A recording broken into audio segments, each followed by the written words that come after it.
In front of me is XIAOMI 17T, and today I would like to show you how you can manage apps permissions.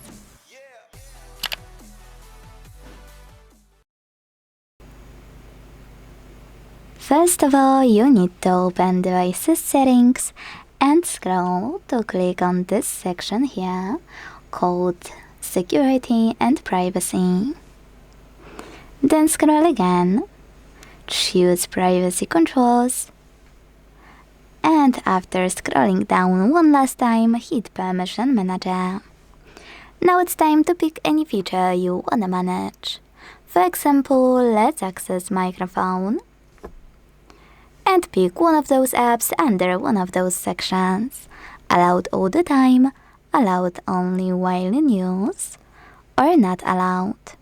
So now when I tap on AliExpress from not allowed one, I can apply one of those options. In this case, microphone access for this app allow only while using the app, ask of a time, or don't allow.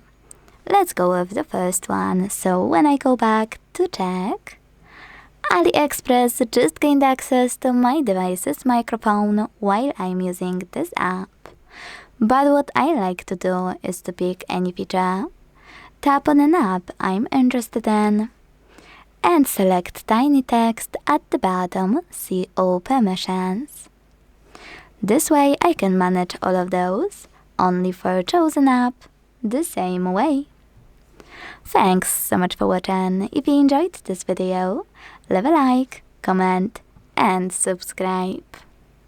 Bye!